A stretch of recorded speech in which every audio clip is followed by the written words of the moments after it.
Bonjour et bienvenue à Mishnah Yomi en français. Aujourd'hui, on commence le troisième chapitre de Masechet Brachot et on continue notre discussion de la mitzvah de Shema.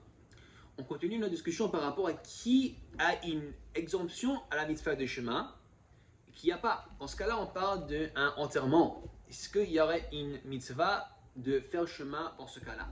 Allez, vas-y.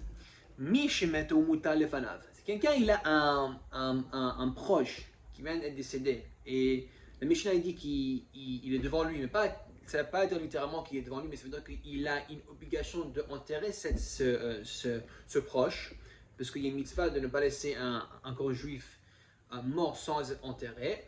Il est exempt de la mitzvah de dire le Shema, il est exempt de prier la Shmona Esrei, et il est exempt de mettre le tefillin tant qu'il n'a pas encore enterré son proche. Tant qu'il est encore engagé dans la mitzvah de enterrer son proche, il est engagé dans une mitzvah. Dans ce cas-là, on a une règle qu'on apprend ici, que quelqu'un qui est en train d'être engagé dans une mitzvah, il est exempt d'une autre mitzvah. Mi sheosek b'mitzvah patur mina mitzvah. Et en ce cas-là, on ne peut pas dire qu'il est juste exempt de le Shema, de prier Shemona Esrei ou de mettre tefillin. En fait, il est patur de n'importe quelle mitzvah. C'est juste que la Mishnah voulait expliquer ces trois mitzvahs en particulier, parce que ça, c'est des mitzvahs qui sont une corrélation avec la mitzvah de Shema, mais ça pouvait être n'importe quelle mitzvah. Maintenant, on va discuter quand c'est applicable cette loi. On a un cas ici, qu'à l'époque, c'était coutume que quand il y avait un enterrement, il y a beaucoup de gens qui veulent prendre part de cette mitzvah. C'est une grande mitzvah de faire du chesed à un mètre. Les gens, ils voulaient prendre des tours à porter le cercueil. Et comment ils faisaient? Soit il y avait beaucoup de gens qui voulaient faire cette mitzvah. Ils divisaient les gens en des groupes. Okay? Et ce qui se passait, c'est qu'il y avait des gens qui le portaient d'abord. Après, ensuite, il y avait des remplacements. Et après, eux, ils prenaient après et ensuite. Maintenant, on va discuter lesquels groupes, dans ce cas, ils sont exempts et quels groupes qui ne sont pas exempts. Nosé Mita. Alors, eux, ceux qui sont en train pendant le moment, de porter le cercueil. Et leur remplacement. Et aussi le remplacement de leur remplacement. Tout le monde ils marchent ensemble.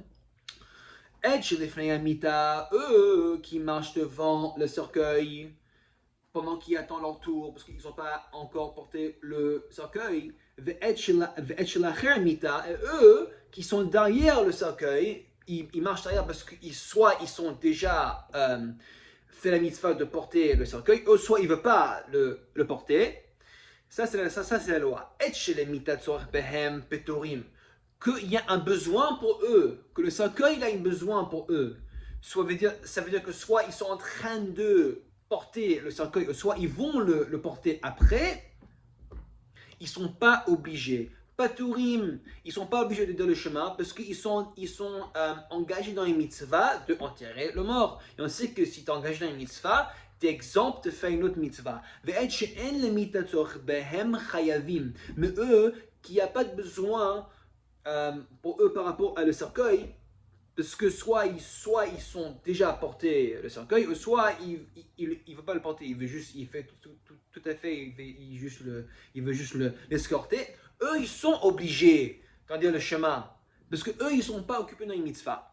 Là, on a une question, parce que même escorter une cercueil, même s'il ne va pas le porter, quand même c'est une mitzvah, ça montre un respect, un kavod à un maître. Alors, comment ça se fait que lui, il a une obligation de dire le chemin?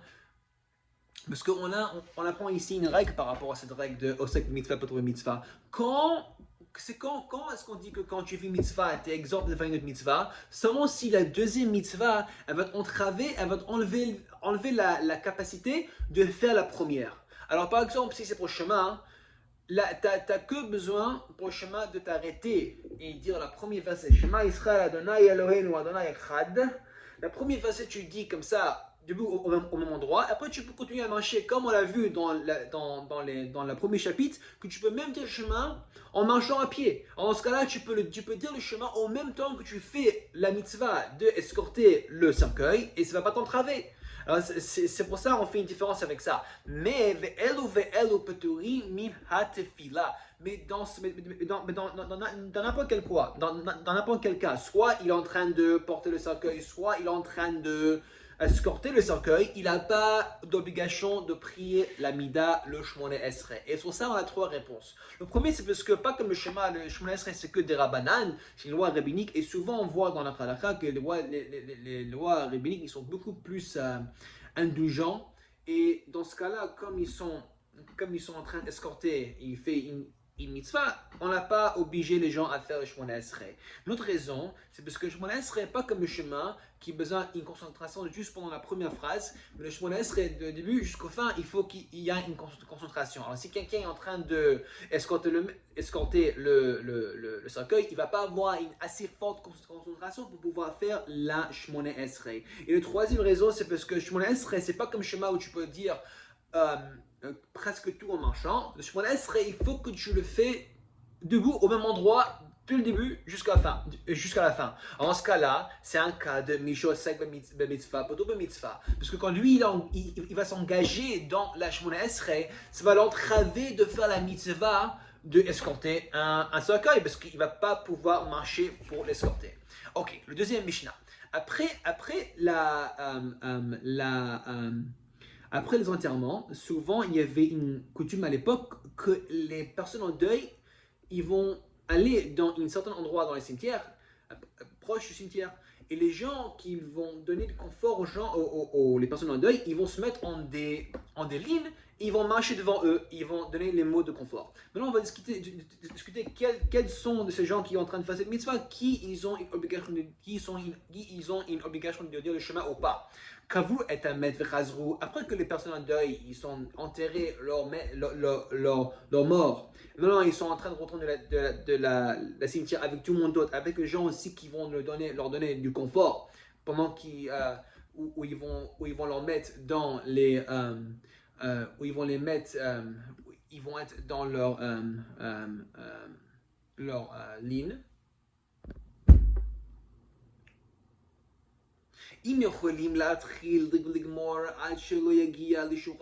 Ça, c'est la loi. Si, de le moment où ils retournent à la cimetière jusqu'à l'endroit où ils vont se mettre dans les lignes pour donner confort à les gens en deuil, si ils sont assez de temps de dire le schéma et finir même juste la première verse, Yatrilou, ils devraient commencer à dire le chemin.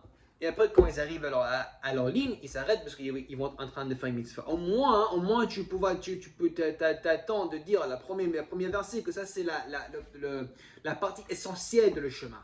Mais si l'endroit de la cimetière jusqu'à l'endroit où ils vont faire leur ligne est tellement proche qu'il n'y aurait pas assez de temps de commencer et finir même la première ligne du chemin, tu ne devrais pas commencer le chemin dans ce cas-là, parce qu'en ce cas-là, tu es encore... tu es tellement engagé dans les mitzvahs que tu n'aurais pas assez de temps de faire le chemin.